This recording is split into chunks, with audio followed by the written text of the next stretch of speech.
Good morning. आपका हमारे channel पर स्वागत है। आज मैं इजराइल हमास के ताज़ा अपडेट दिखाने जा रहा हूं। हमास ने गाजा में 150 से अधिक लोगों को बंधक बनाया है, जिसमें इजरायली 95 नागरिक हैं। अमेरिका इजराइल इन बंधकों को छुड़ाने में लगा है। इस पर हमास के टॉप कमांडर ने कहा है कि बंधकों पर बात करना जल्दबाजी होगी। जब तक इजराइल हमला बंद नहीं करता तब तक बंधकों पर विचार नहीं। अमेरिका के बम का जखीरा खत्म होने के कगार पर, इसका प्रभाव इजराइल पर पड़ने वाला है। फिलहाल जंग रुकने का नाम नहीं ले रहा है। यदि आप वीडियो पर पहली बार आए हैं तो वीडियो को सब्सक्राइब कर कमेंट में लिखें, विश्व में शांति कायम हो। आगे युद्ध के अपडेट का अवलोकन करें। सचिव एंटोनियो गुतारेस ने गाजा में बंधक बनाकर रखे गए लोगों की तत्काल रिहाई की अपील की है। I reiterate my call to immediately cease these attacks and release all hostages. वहीं नेटो चीफ जेन्स स्टोल्टेनबर्ग ने कहा है कि निर्दोष नागरिकों की जान के नुकसान को रोकने के लिए जो भी संभव हो वो किया जाना चाहिए। हमास और इजराइल के बीच जारी जंग के बीच अमेरिकी विदेश मंत्री एंटनी ब्लिंकन ने तेल अवीव पहुंचकर इजराइल के प्रधानमंत्री बेंजामिन नेतन्याहू से मुलाकात की। ब्लिंकन की इस यात्रा का मकसद इजराइल को हर संभव मदद पहुंचाना है। इसलिए अमेरिका ने साफ संदेश दिया है कि वो इजराइल के नागरिकों के समर्थन में खड़ा है। Not since ISIS have we seen this kind of depravity, and we will continue to stand very resolutely against it. Blinken ने कहा कि अमेरिका ये सुनिश्चित करेगा कि इजराइल को अपने लोगों की सुरक्षा के लिए जो मदद चाहिए वो उसे मिले। President has deployed, as you know, the world's largest aircraft carrier group to the region to make very clear our intent to deter anyone contemplating any further aggression against Israel. America ने कहा कि आतंकवाद को किसी भी सूरत में बर्दाश्त नहीं किया जाएगा।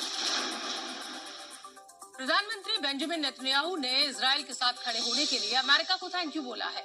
अमेरिकी विदेश मंत्री से मुलाकात के बाद संयुक्त प्रेस कॉन्फ्रेंस में नेतन्याहू ने कहा कि हमास को कुचल दिया जाएगा। אנחנו נלחמים באויב אכזר, אויב שהוא גרוע מדאעש. ראינו ילדים וילדות כפותים שנורו בראשם, אנשים ונשים। वहीं बेंजामिन नेतन्याहू के साथ संयुक्त प्रेस कॉन्फ्रेंस में अमेरिकी विदेश मंत्री ने कहा कि हम हमास की हरकत से हैरान हैं। उन्होंने कहा कि अमेरिका हमेशा इजराइल के साथ खड़ा रहेगा। You may be strong enough on your own to defend yourself, but as long as America exists, you will never ever have to. We will always be there by your side. Hamas Israel के बीच जंग से रूस को फायदा पहुंचने की उम्मीद है। रूस के खिलाफ जंग में अमेरिका समेत कई पश्चिमी देश यूक्रेन को लंबे समय से हथियार, गोला बारूद और आर्थिक मदद दे रहे हैं। लेकिन अब जबकि इजराइल और हमास की लड़ाई चल रही है तो अमेरिका अपना फोकस यूक्रेन के बजाय इजराइल पर शिफ्ट कर रहा है। You don't want to be trying to bake in long-term support when you're at the end of the rope. America ने संकेत दे दिया है कि वो जल्द ही यूक्रेन को फंडिंग देना बंद कर देगा। I mean, today we announced $200 million, and we'll keep that aid going as long as we can, but it's not going to be indefinite. जाहिर है अगर अमेरिका यूक्रेन को हथियार और फंडिंग देना बंद करता है तो रूस के साथ जंग में वो पिछड़ जाएगा और इसका सीधा फायदा रूसी राष्ट्रपति पुतिन को होगा। गाजा पट्टी पर ताबड़तोड़ मिसाइल, रॉकेट्स और बम बरसा रहे इजराइल के पास गोला बारूद का स्टॉक तेजी से कम हो रहा है। इस युद्ध में इजराइल का साथ दे रहा अमेरिका भी गोला बारूद की कमी से जूझ रहा है।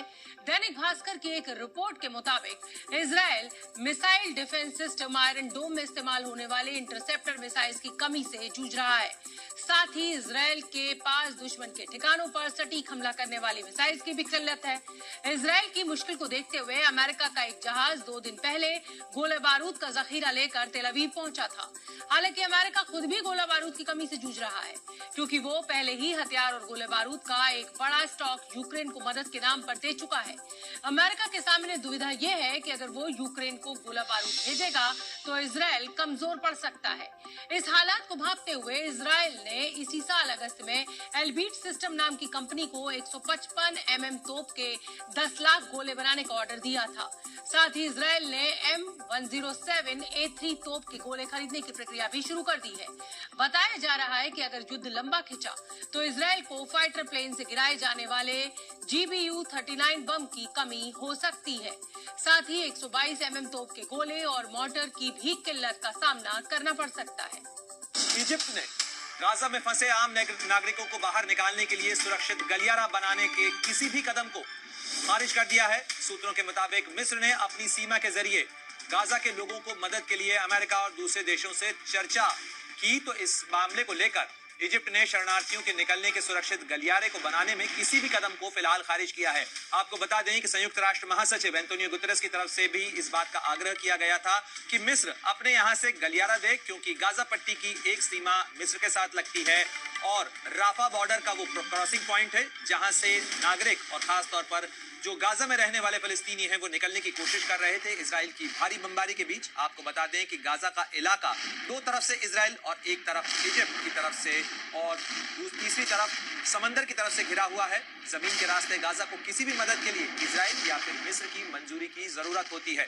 तो एक तरफ इजराइल की डिफेंस फोर्सेस लगातार बमबारी कर रही हैं। बीती रात भी एक मेजर ऑपरेशन किया गया, यानी एयर स्ट्राइक्स लगातार किए जा रहे हैं। और किस तरीके से ये बमबारी का सिलसिला चल रहा है, जहां एक तरफ इजराइल की वायुसेना लगातार हमास के ठिकानों को निशाना बना रही है, तो वहीं दूसरी तरफ इजराइल के ऊपर भी रॉकेट दागने का सिलसिला अब भी जारी है।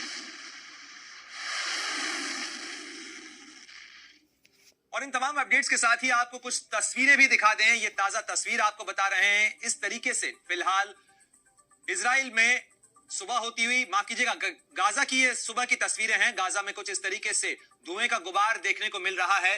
बीती रात हुए ऑपरेशन के बाद ये सुबह की पहली किरण के साथ की नजर आ रही तस्वीर है, जिसके अंदर धुएं का गुबार और साथ ही बमबारी के बाद किस तरीके से धुएं की चादर, धूल की चादर गाजा के आसमान पर है, ये उसकी गवाही देने वाली तस्वीर है। और लगातार एक बड़े ऑपरेशन की तैयारी में इजराइल इस समय नजर आ रहा है। खासतौर पर जमीनी ऑपरेशन, ग्राउंड ऑपरेशन की भी व्यापक तौर पर तैयारी की जा रही है। इजराइल ने दक्षिणी इलाके के अंदर अपनी सेनाओं की बड़े पैमाने पर तैनाती की है। करीब 3 लाख सैनिकों को तैनात किया गया है। और गाजा की इस तस्वीर के साथ ही, क्योंकि बीती रात गाजा की अंधेरे में बीती है, उसे खत्म हो गया था और उसके बाद बीती रात अंधेरे में गुजरी है।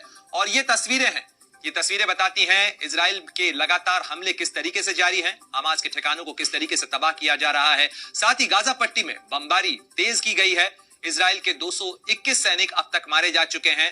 जिस तरीके से 7 अक्टूबर की सुबह हमास ने हमला किया था, उसके अंदर इजराइल के सैनिकों की संख्या जिनकी मौत हुई है वो 221 तक पहुंच चुकी है और ये इजराइल का बड़ा नुकसान है।